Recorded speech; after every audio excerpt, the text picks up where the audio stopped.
I'm Miles Worledge, and this is my presentation on the effects of cannabis on working and episodic memory.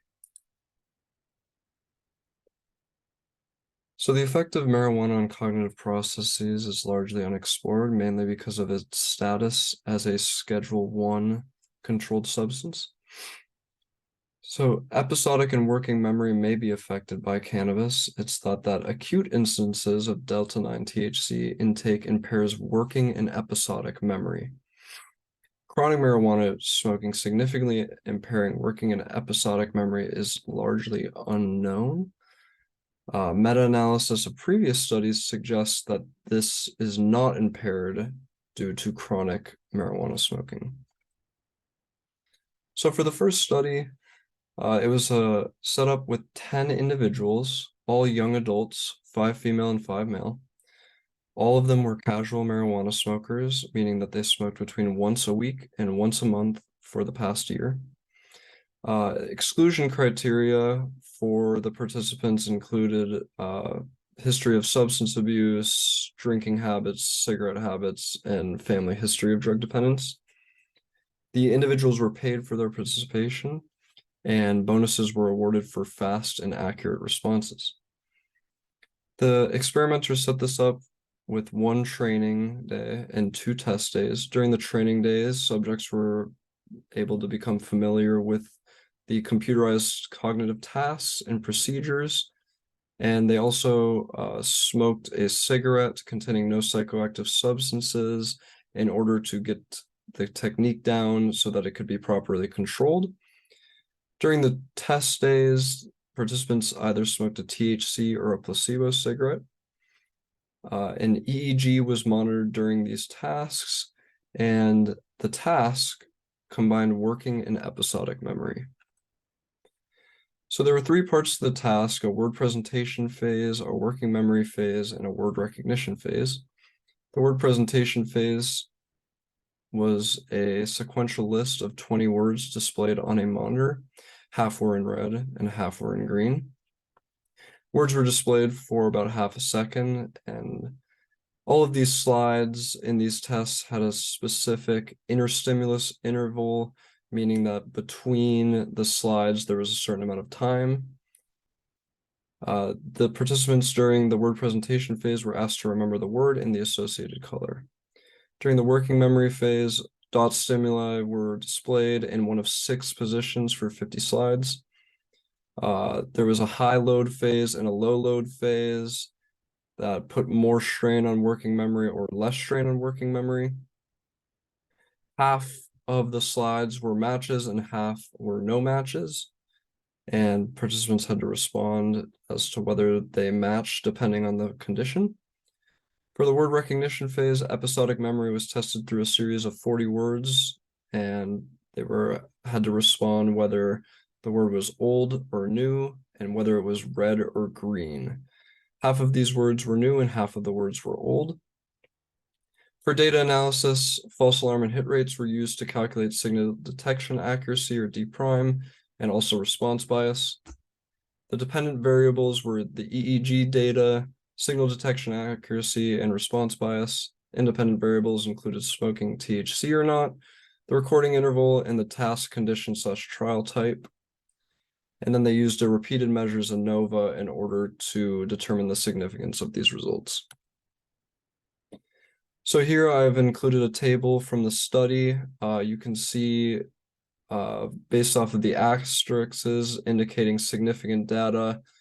For the working memory condition, participants who had smoked marijuana scored significantly lower in terms of their accuracy. Their response time was also significantly longer.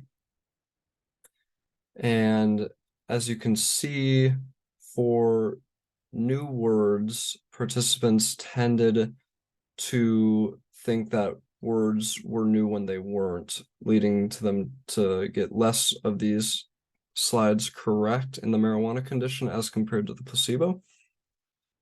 So these indicate that working memory responses were slower and less accurate following smoking cannabis. Reduced alpha band EEG reactivity with increased task difficulty in marijuana groups as compared to placebo groups. And marijuana smokers tended to falsely identify new words as old in the episodic memory portion of the task. In the second study, there were more participants. There were 24, 11 female and 13 male. All of the participants had daily marijuana use with an average of 4 marijuana cigarettes a day. Again, they were all young adults.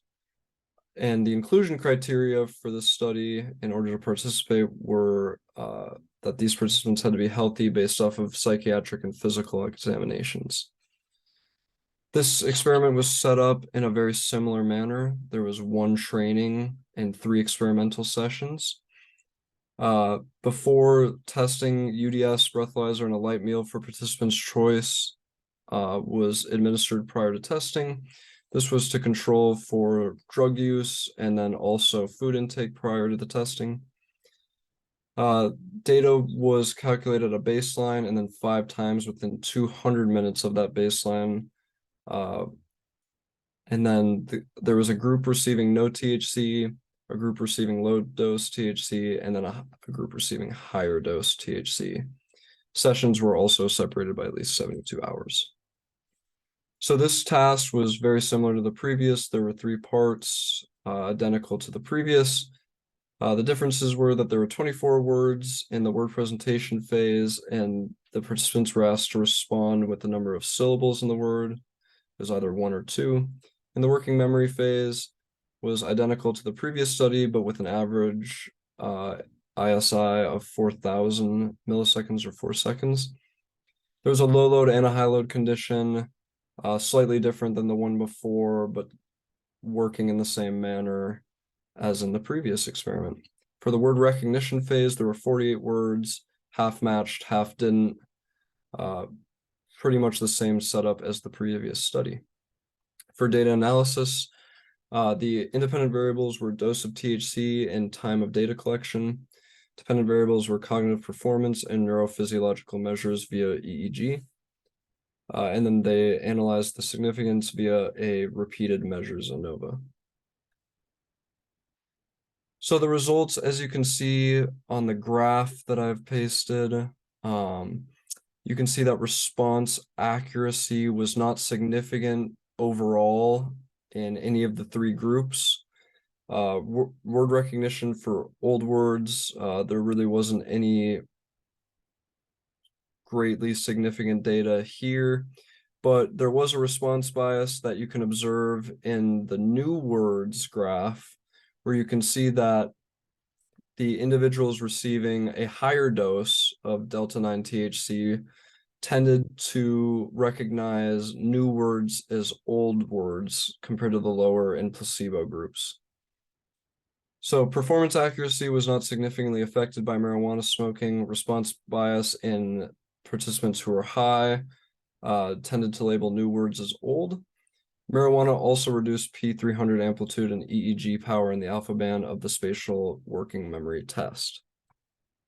So the significance of these studies: marijuana significantly impairs cognitive processes associated with working and episodic memory in casual users. But marijuana does not significantly alter response accuracy associated with working memory in episodic memory in chronic users, but the same response bias observed in casual users as labeling new words as old was also observed. These are my references. Thank you for listening.